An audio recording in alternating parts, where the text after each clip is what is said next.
এই যুদ্ধটি প্রায় 2500 বছর আগে ঘটেছিল, যখন গণতন্ত্র বলতে কিছুই ছিল না। হ্যাঁ, আমি সেই মর্মান্তিক যুদ্ধের কথা বলছি, যে নৃশংস যুদ্ধের পর গণতন্ত্র সৃষ্টির সূচনা হয়। মনোযোগ দিয়ে ভিডিওটি দেখলে গণতন্ত্র নিয়ে আপনার ধারণাই বদলে যাবে। Let's get start.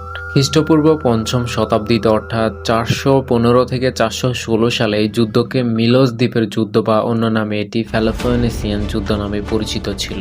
বর্তমানে এই দ্বীপটি গ্রিসের এজিয়ান সাগরের সাইক্লেডস দ্বীপপুঞ্জের একটি আগ্নেয় দ্বীপ। প্রায় 2500 বছর আগে অর্থাৎ প্রাচীন গ্রিক সভ্যতার সময়ে এই দ্বীপটির নাম একই ছিল, আর তা হলো মিলোস দ্বীপ। আর এই যুদ্ধটি সংঘটিত হয়েছিল অ্যাথেন্স জাতি ভার্সেস মিলোস দ্বীপবাসী। অ্যাথেন্স বর্তমানে গ্রিসের রাজধানী, কিন্তু প্রাচীনকালে সাধারণ কোনো শহর ছিল না। এই শহর ছিল একটি শক্তিশালী নগর রাষ্ট্র। অ্যাথেন্স যেহেতু শক্তিশালী জাতি ছিল, তাই তারা চাইছিল নিরপেক্ষ ছোট্ট দ্বীপ মিলোস তাদের করদ রাজ্যে পরিণত হোক। কিন্তু মিলোসের অধিবাসীরা, যারা স্পার্টার উপনিবেশ ছিল, তারা নিরপেক্ষ থাকতে চেয়েছিল। একটু কনফিউশন দূর করে দিই, এখানে মিলোস দ্বীপের অধিবাসীরা ছিল স্পার্টার উপনিবেশ, সে সময়ের কম শক্তিশালী বা দুর্বল গোষ্ঠী, যারা সব সময় অধিক শক্তিধর গোষ্ঠী বা অ্যাথনীয়দের নিকট অত্যাচারিত হতো। যাক, এবার কাহিনীতে ফিরে আসি। অ্যাথেন্স উপনিবেশের রাজা বা মহাজন মিলোস দ্বীপের অধিবাসীদের নিকট দূত বা বার্তা পাঠালো। বার্তা লেখা ছিল মিলোস বাসিন্দারা যেন অ্যাথেন্স গোষ্ঠীর কাছে আত্মসমর্পণ করে। কিন্তু মিলোসের নেতারা অ্যাথনীয় দূত বা বার্তা বাহকদের মাধ্যমে ন্যায় বিচার ও মানবতার আবেদন জানালেন। এর পাল্টা জবাবে অ্যাথনীয় রাজা বা শাসনকর্তা ইতিহাসের সবচেয়ে নির্মম বাস্তববাদী উক্তিগুলোর একটি করলেন। বিখ্যাত ইতিহাসবিদ থুসিডাইডিস তার বিখ্যাত গ্রন্থ পেলোপনেসিয়ান যুদ্ধের ইতিহাস বা history of the Peloponnesian war এই গ্রন্থে সংলাপটি লিপিবদ্ধ করে গেছেন। অ্যাথনীয়রা পুনরায় মিলোস দ্বীপ বাসিন্দাদের নিকট পাঠানো সেই সংলাপে বলেছিল, দেবতাদের সম্পর্কে আমরা যা বিশ্বাস করি এবং মানুষ সম্পর্কে যা জানি তা এই যে প্রকৃতির অনিবার্য নিয়মেই তারা যেখানেই পারে শাসন করে। আমরা প্রথম এই নিয়ম তৈরি করিনি বা প্রয়োগও করিনি, আমরা এটি বিদ্যমান পেয়েছি এবং এটি চিরকাল বিদ্যমান থাকবে। আমরা কেবল এটি ব্যবহার করছি। আমরা জানি আপনারা এবং অন্য যে কেউই আমাদের মতো ক্ষমতা পেলে আমাদের মতোই করবেন। শক্তি যা পারে, দুর্বল তা সই। অর্থাৎ শক্তিধর গোষ্ঠী দুর্বল গোষ্ঠীকে শাসন করবে, আর এই নিয়ম বংশ পরম্পরায় এবং ভবিষ্যতে এভাবেই চলবে। মিলোসের অধিবাসীদের নিকট এই বার্তা পৌঁছাতে তারা আত্মসমর্পণ করতে অস্বীকার করলো। আত্মসমর্পণে অস্বীকার করায় অ্যাথনীয় বাহিনী দ্বীপটি ঘেরাও করে ফেলল।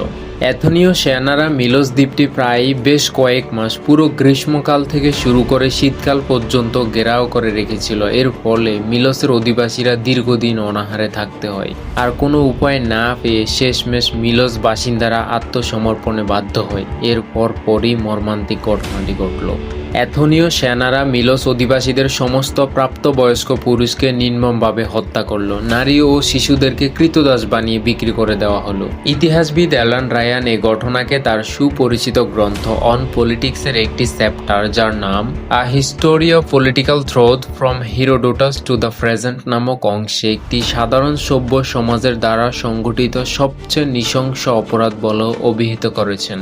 এই ঘটনা স্পষ্ট করে যে ক্ষমতা যখন কয়েকজনের হাতে কেন্দ্রীভূত থাকে এবং কোনো জবাবদিহিতা থাকে না, তখন মানবতা ও ন্যায় বিচারের কি চরম পরিণতি ঘটে। তখন জনগণের মতামতের কোনো মূল্যই ছিল না, আর এই ধরনের অত্যাচারের বিরুদ্ধে প্রতিক্রিয়াই হলো গণতন্ত্রের জন্মের মূল কারণ।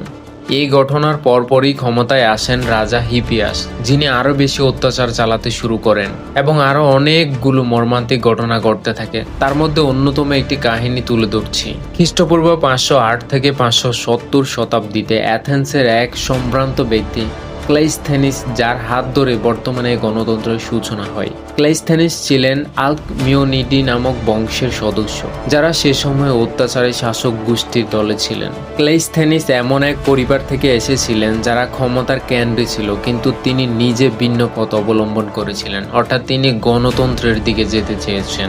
গণতন্ত্র প্রতিষ্ঠার আগের বছরগুলোতে অ্যাথেন্সের চরম অরাজকতা ও ক্ষমতার দ্বন্দ্ব চলছিল।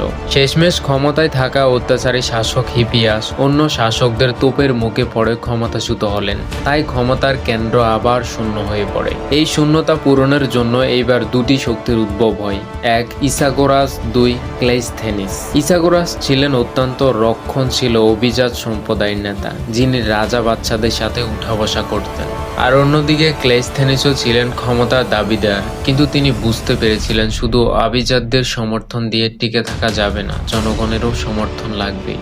প্রথম দিকেই ইসাগোরাস জিতে যান এবং 508 খ্রিস্টাব্দে অ্যাথেন্সের প্রধান শাসনকর্তা হিসেবে নির্বাচিত হন। ক্ষমতায় বসে তার বিপরীত দলের নেতা ক্লেইসথেনিসকে নির্বাসনে পাঠিয়ে দেন। এতেই থেমে নেই, ইসাগোরাস ক্ষমতার অপব্যবহার করে আরও 100 অফ অ্যাথেনিয়ান্সকে নির্বাসন দিতে শুরু করলেন। পাশাপাশি জনগণের তৈরি নাগরিক পরিষদ ভেঙে দিতে গেলেন। তখনই আগুন জ্বলে উঠে সাধারণ মানুষের মনে, জনতা ফেটে পড়ল। সাধারণ অ্যাথনীয় নাগরিক ইসাগোরাস ও তার সমর্থকদের 2 দিন ধরে অবরোধ করে রাখল। তৃতীয় দিনে ইসাগোরাস ও তার দল পালিয়ে যেতে বাধ্য হলো। এই ঘটনার পর ক্লেইসথেনিসকে নির্বাসন থেকে ফিরিয়ে আনা হয়। ইসাগোরাসের অত্যাচার মানুষকে দেখিয়ে দিয়েছে কি হয় যখন ক্ষমতা কয়েকজনের হাতে কেন্দ্রীভূত থাকে। ক্লেইসথেনিস এই জনরোষ ও ঐক্যকে পুঁজি করে তার সংস্কার সম্ভাবনা গণসভায় পেশ করলেন। প্রস্তাব গৃহীত হলো আর শুরু হয়ে গেল এক নতুন অধ্যায়, যার নাম গণতন্ত্র।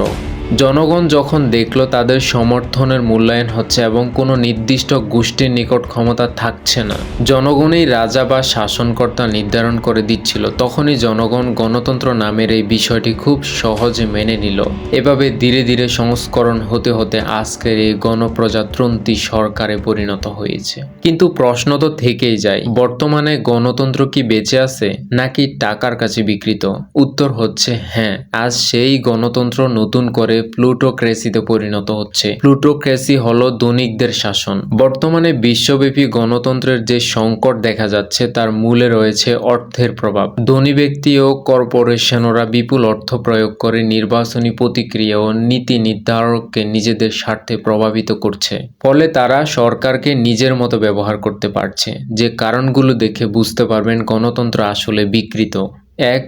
গণমাধ্যমের স্বাধীনতা খর্ব করা হবে যাতে সরকারের সমালোচনা করা না হয়। 2. আইনের শাসন দুর্বল হয়ে পড়বে কারণ ক্ষমতাবানরা আইনের ঊর্ধ্বে চলে যাচ্ছে।